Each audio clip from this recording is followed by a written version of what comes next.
प्रयागराज की पावन भूमि पर आयोजित होने जा रहा है। इस बार का महाकुंभ भव्य, दिव्य और विशाल होने वाला है। विष्णु पुराण के मुताबिक जब बृहस्पति मेष राशि में और सूर्य मकर राशि में होता है, तब कुंभ मेला प्रयागराज में आयोजित होता है। कुंभ मेला हिंदू धर्म का एक प्रमुख धार्मिक पर्व है, जो हर 12 साल में आयोजित किया जाता है। महाकुंभ 13 जनवरी 2025 से 26 फरवरी 2025 तक प्रयागराज में होगा। इस भव्य और दिव्य महाकुंभ में लगभग 40 करोड़ से ज्यादा श्रद्धालुओं के आने की संभावना है। हिंदू मान्यताओं के अनुसार कुंभ में शाही स्नान करने से समस्त पापों का नाश होता है और व्यक्ति को मोक्ष की प्राप्ति होती है। कुंभ के दौरान विशेष रूप से पवित्र नदियों में स्नान करने से आत्मा शुद्ध होती है। शाही स्नान कुंभ मेले की मुख्य विशेषता है। यह स्नान साधु संत, महात्मा, अन्य तीर्थ यात्रियों के लिए एक विशेष अवसर होता है। कुंभ के चरणों में समर्पित करता है और आशीर्वाद प्राप्त करने का प्रयास करता है। कुंभ मेले का शाही स्नान न केवल एक धार्मिक अनुष्ठान है, बल्कि यह भारतीय संस्कृति, परंपरा और आस्था का एक सुंदर उदाहरण है। प्रयागराज में लगने वाले महाकुंभ का महत्व सबसे ज्यादा इसीलिए है क्योंकि प्रयागराज सबसे प्राचीन शहरों में से एक है और यहाँ विशेष रूप से 3 नदियों का त्रिवेणी संगम है। माँ गंगा, यमुना और अदृश्य माँ सरस्वती के संगम यानी मिलन बिंदु को त्रिवेणी संगम के नाम से जाना जाता है और इसी पवित्र त्रिवेणी संगम पर स्थित होने की वजह से इस स्थान को प्रयागराज कहा जाता है। पौराणिक ग्रंथों के अनुसार प्रयागराज तीर्थराज है, यानी सभी तीर्थों का राजा। प्रयागराज में प्रतिवर्ष माघ मेला, हर 6 वर्ष में अर्ध कुंभ मेला और हर 12 साल में महाकुंभ का आयोजन होता है। तो दोस्तों, अगर आप भी 2025 के माने जानकारी मिलेगी, जैसे आप प्रयागराज महाकुंभ 2025 में कैसे आ सकते हैं, महाकुंभ में रहने की और खाने पीने की क्या क्या सुविधा उपलब्ध रहेगी, एकदम सस्ते में आप कहां पर रुक सकते हैं और टेंट बुकिंग कैसे कर सकते हैं, साथ ही महाकुंभ के अलावा प्रयागराज में आप एक दिन में कहां कहां पर घूम सकते हैं, शाही स्नान की तिथियां कौन सी है और महाकुंभ में घूमने का कितना खर्चा आएगा, ऐसी कंप्लीट इन्फॉर्मेशन आपको इस वीडियो में मिलेगी।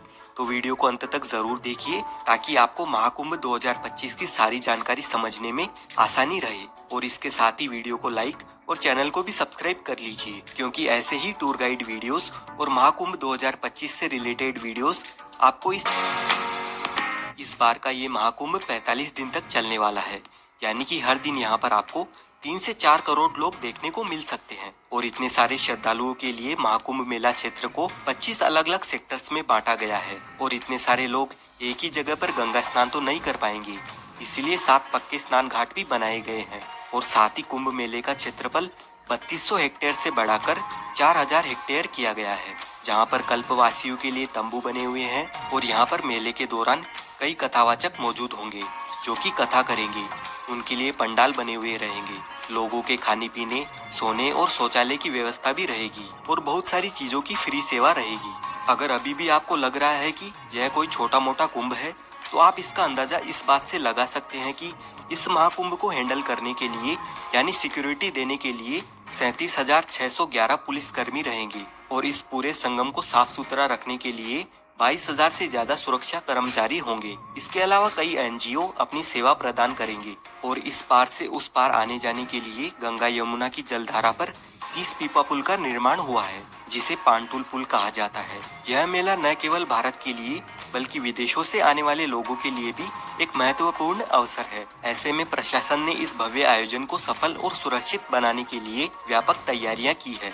मेले में आने वाले श्रद्धालुओं के लिए यात्रा की व्यवस्था को सुचारू बनाने के लिए अलग अलग रास्ते निर्धारित किए गए हैं। प्रयागराज शहर के चारों ओर यातायात का प्रबंधन इस तरह से किया गया है कि लोगों को किसी भी तरह की समस्या का सामना नहीं करना पड़ेगा। प्रशासन ने शहर के अलग अलग हिस्सों में पार्किंग की व्यवस्था भी की है ताकि श्रद्धालु अपनी गाड़ियों को सुरक्षित स्थान पर रख सके। विशेष रूप से पीक डेज यानी शाही स्नान वाले दिनों में जब सबसे ज्यादा भीड़ रहेगी, तब श्रद्धालुओं को केवल 1 से 5 किलोमीटर तक पैदल चलना होगा और बाकी अन्य दिनों में आपको सिर्फ 1 किलोमीटर से ज्यादा पैदल नहीं चलना पड़ेगा। और सिर्फ महाकुंभ में आने वाले लोगों के लिए पूरे देश भर से 3000 से स्पेशल ट्रेन सहित 13,000 से ज्यादा ट्रेन चलाई जाएगी और ट्रेन के साथ ही प्रयागराज में 7,000 बस भी महाकुंभ के लिए चलेगी। इससे कुंभ में आने जाने के लिए आपको कोई भी समस्या नहीं आएगी।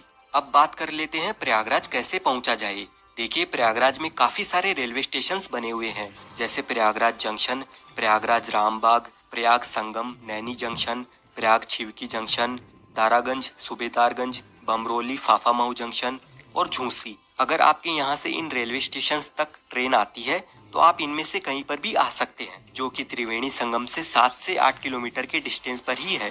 वैसे सबसे नजदीकी रेलवे स्टेशन की अगर हम बात करें तो प्रयागराज जंक्शन, प्रयागराज शिवकी, प्रयागराज रामबाग और प्रयागराज संगम ये नजदीकी रेलवे स्टेशन है। प्रयागराज के लिए इंडिया के सभी मुख्य रेलवे स्टेशनों से रेल कनेक्टिविटी इजीली अवेलेबल है, तो आप बाय ट्रेन यहाँ तक आसानी से पहुँच सकते हैं। रेलवे स्टेशन तक आने के बाद संगम तक पहुँचने के लिए आपको रेलवे स्टेशन के बाहर से ही 20 रुपए के चार्ज पर शेयरिंग ई रिक्शा मिल जाएगा।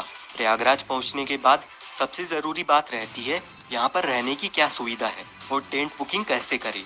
तो अगर आप टेंट बुकिंग करना चाहते हैं तो आप ऑनलाइन इन 6 में से किसी भी एक वेबसाइट पर जाकर बुकिंग कर सकते हैं। सिर्फ इन 6 कंपनियों को ही यूपी सरकार की ओर से महाकुंभ में टेंट लगाने का टेंडर मिला है, तो आप गूगल पर किसी भी अन्य वेबसाइट से टेंट बुक ना करें। इसके अलावा आप अपनी सुविधा के अनुसार IRCTC के टेंट भी बुक कर सकते हैं। इन टेंट सिटी में टेंट बुकिंग के लिए आपको एक से बढ़कर एक पैकेज मिल जाएंगे। अगर आपका बजट अच्छा खासा है तो आप कोई भी पैकेज सिलेक्ट कर सकते हैं, जिसमें आपको रेलवे स्टेशन से या एयरपोर्ट से पिकअप और ड्रॉप की फैसिलिटीज के साथ ही लंच डिनर तक की फैसिलिटीज भी मिल जाती है। लेकिन इन टेंट के चार्जेस की शुरुआत एक दिन के लिए 10,000 रुपए से लेकर 80-90 हजार रुपए तक है, जिनमें सेमी डिलक्स, डिलक्स और लग्जरी डिलक्स कॉटेजेस शामिल है। और वहीं डॉर्मेट्री के लिए 1500 रुपए पर पर्सन के चार्जेस हैं, सिर्फ एक दिन के लिए। अधिक जानकारी के लिए आप कुंभ की इस ऑफिशियल वेबसाइट पर जाकर चेक कर लीजिए। वहीं अगर आप होटल में रुकने का प्लान बनाते हैं तो गूगल पर अलग अलग वेबसाइट है जहां से आप ऑनलाइन होटल बुकिंग भी कर सकते हैं। अगर आपका बजट टेंट या महंगी होटल बुक करने का नहीं है तो प्रयागराज में काफी सारी सस्ती और अच्छी धर्मशालाएं भी बनी हुई है। इनमें भी आप अपने रहने की सुविधा का बंदोबस्त कर सकते हैं और ये धर्मशालाएं संगम के नजदीक में ही स्थित है, तो आपको और भी सुविधा मिल जाएगी। और अगर आपका बजट बिल्कुल भी नहीं है या आपको रूम अवेलेबल नहीं मिलता है तो आप बिल्कुल भी निराश ना रहे। यहाँ पर प्रशासन की ओर से महाकुंभ में अलग अलग जगहों पर रेन बसेरा शिविर की सुविधा भी उपलब्ध रहती है, जहाँ पर आप सिर्फ अपना आधार कार्ड दिखा करके बिल्कुल निशुल्क फ्री में आराम से रह सकते हैं।